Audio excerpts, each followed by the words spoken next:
Hello everyone, I'm Dr. Halasa, the founder and the author of NitroMedicine, and these are my team of doctors who adapt NitroMedicine diagnostic and therapeutic protocols.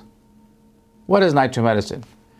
NitroMedicine is a new medical specialty focused on developing diagnostic and therapeutic protocols to enhance stem cells therapies and manage oxidative stress-related diseases by modulating nitroredox-sensitive epigenetics and biochemical pathways. What are oxidative stress-related diseases? Almost all chronic diseases are oxidative stress-related diseases, which include chronic degenerative diseases such as Alzheimer's, chronic infectious diseases such as Lyme disease, chronic inflammatory diseases such as ulcerative colitis, autoimmune diseases such as multiple sclerosis, metabolic diseases such as diabetic mellitus, cancers, pain conditions.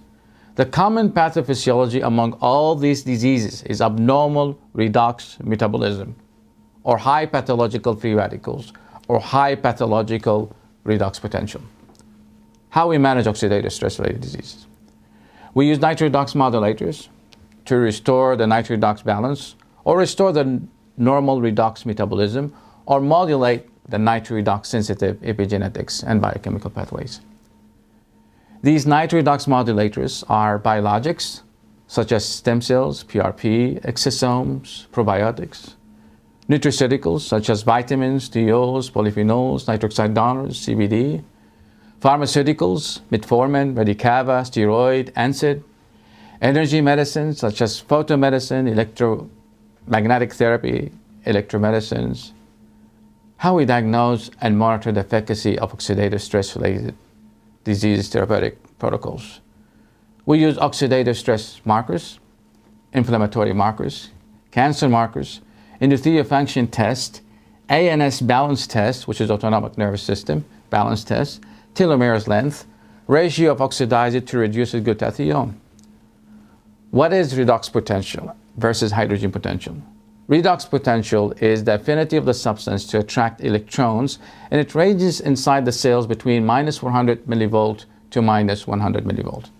Hydrogen potential is the affinity of the substance to attract protons, and it ranges inside the blood between 7.35 to 7.45. Redox potential regulates almost all physiological processes in the body. It regulates the cell cycle, cardiac rhythm, circadian rhythm, brain neuroplasticity, ANS balance, receptor function, telomeres length, cancer growth. Drifting in the pH leads to acute conditions such as convulsion, confusion, cardiac arrhythmia, cardiac arrest, and death. But abnormal redox metabolism leads to aging and chronic diseases, and we can redefine them as oxidative stress-related diseases. As you can see, the G0 phase describes a cellular state outside of the replicative cell cycle. The cell redox potential at G0 phase is minus 400 to minus 300 millivolt. Physiological stressors or nitroredox modulators such as growth factors, gravity, exercise, electrotherapy, prototherapy, and phototherapy, which increases the cell redox potential beyond minus 240 millivolt, stimulating cellular proliferation. When the cell redox increases beyond minus 220 millivolt, the cell stops dividing, known as the quiescent phase. And when the cell redox potential increases beyond minus 200 millivolt, the cells start differentiating, pathologically stressing the cells, and increasing the redox potential beyond minus 170 millivolt induces cellular apoptosis, and beyond minus 150 millivolt, it induces necrosis. This explains the photooxidation effect of photodynamic therapy, along with the oxidation effects of inflammation, chemotherapy, and radiotherapy, inducing cancer and microbial cell death. Photodynamic therapy involves the use of photochemical reactions mediated through the interaction of the photosensitizing agent, light, and oxygen for treatment of tumors and chronic infectious diseases. Basically, we inject the body with photosensitizers, which concentrate in the cancer or microbial cells, followed by radiating them with specific wavelengths of light. This causes electron excitation of the photosensitizers, reducing the oxygen into reactive oxygen species, therefore increasing the redox potential to the level that will induce apoptosis and/or necrosis.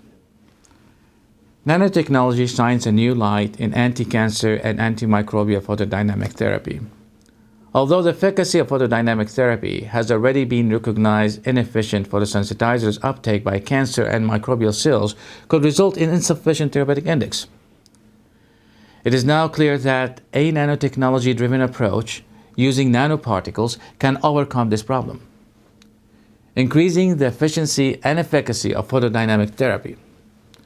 Nanotechnology has provided the possibility of delivering drugs to specific cells using nanoparticles. The overall drug consumptions and side effects may be lowered significantly by depositing the active agent in the morbid region only and in no higher dose than needed. This targeted drug delivery system is intended to reduce the side effects of drugs along with decreasing in consumption and treatment expenses. Drug delivery focuses on maximizing bioavailability both at specific sites in the body and over a period of time. Nanotechnology is one of the most rapidly growing fields of translational medicine. Its potential impact on photodynamic therapies is extremely wide. The convergence of photodynamic therapy and nanotechnology may provide new therapeutic modalities such as new photosensitizers formulations that are easy to apply throughout the body in a targeted manner. Several types of nanoparticle system have been studied to potentiate anti-cancer and antimicrobial photodynamic therapy with the aim of improving photosensitizer solubility, stability, and targeting.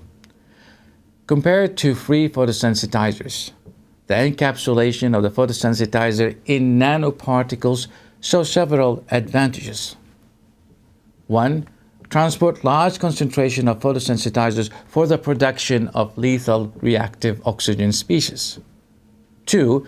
Enhance the solubility of non-soluble water photosensitizer. 3. Increases the targeting to specific cells and tissues and reduce the ability of the target cell to pump out the photosensitizers, hence reducing the possibility of multi-drug resistance. 4. Prevents the photosensitizers from metabolizing as it occurs in the free state.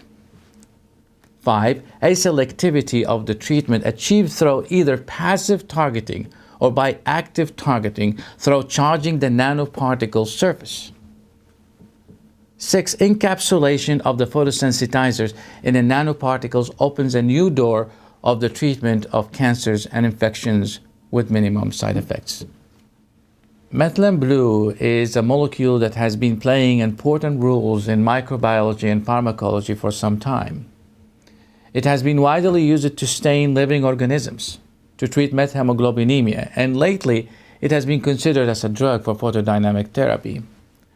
The following clinical cases include treatments of skin basal cell carcinoma, skin squamous cell carcinoma, skin melanoma, protozoa, bacteria, virus, and fungal infections. This is a 40-year-old female diagnosed with cutaneous leishmaniasis. Managed with topical methylene blue photodynamic therapy using 660 nanometer LED red light. These are the before and after pictures and the publication supporting the treatment protocol. This is a 70-year-old male diagnosed with skin squamous cell carcinoma of the neck region. We managed this with topical methylene blue photodynamic therapy using 660 nanometer LED red light. These are the before and after pictures and the publications supporting the treatment protocol. This patient had been inappropriately prescribed and repeatedly used letrozone, which is a combination of a topical steroid and antifungal prior to presentation. She was experiencing marked discomfort and discoloration in the axillary region. Culture was positive for Candida. She did not respond to a topical butraphine, so at the follow-up visit, she was offered a session of methylene blue photodynamic therapy. She had a significant response with resolution of her symptoms, and here you can see the before and after pictures along with publications to support the treatment protocol. This is an 80-year-old male diagnosed with distal and lateral toenail onychomycosis caused by trichophyton rubrum, managed with methylene blue photodynamic therapy using red light 660 nanometer LED. Here you can see the before and after pictures with publication to support the treatment protocol. In this case, a culture was taken from the wound site of the left shoulder on May 6, 2019 and was confirmed as MRSA. A single session of methylene blue photodynamic therapy was carried out on May 9, 2019 with complete clearance of the infection 2 weeks after treatment with no signs of recurrence. This patient presented with warts on the hand for over 12 years. 3 sessions of methylene blue photodynamic therapy carried out approximately 2 weeks apart. Initially, it appeared that the warts were unresponsive. However, 2 months later, as you can see here, MUS had resolved. This patient was diagnosed with skin nodular basal cell carcinoma with a treatment of 3 to 5 methylene blue photodynamic therapy sessions planned every 2 weeks. However, the patient was unable to attend after 2 weeks, with this photo taken 5 weeks after the first and only treatment. As you can see, there is a reduction in the size and rejuvenation of the surrounding skin. Upon dermoscopic images, treatment reveals a decrease in the characteristic telangiectasia normally observed in skin cancers. So we have here 60 years old patient with melanoma, skin melanoma. He's diagnosed recently, 10 days ago, and he has 2 spots, one in the right and left shoulder, and then he has basal cell carcinoma in his abdomen. And it's been biopsied and confirmed the diagnosis. And he started the sessions of treating it with methylene blue. I think this is the 7th session we're going to perform it. And you have the pictures before. You can show the difference between before and after. I think before, the left side is around 5 millimeter. The right side is around 1 centimeter size. Now you can see after all the sessions, the wound is shrinked, the biopsy area, into 1 to 2 millimeter on the left side. And for the right side, it's around, you can say 2 to 3 millimeter. And I think the left side is grade 3 and the right side is grade 0.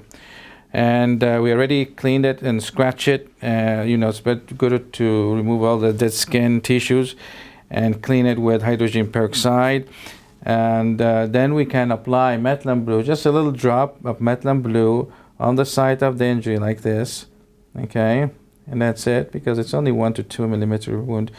It's completely healed, and I think it's completely eradicated with just adding more to it. But you will see the area of the wound or lesion, it's stained very darkly blue because methylene blue attracts to inflammatory areas and cancer area and stains it, and it enters inside those cells, those cancer cells.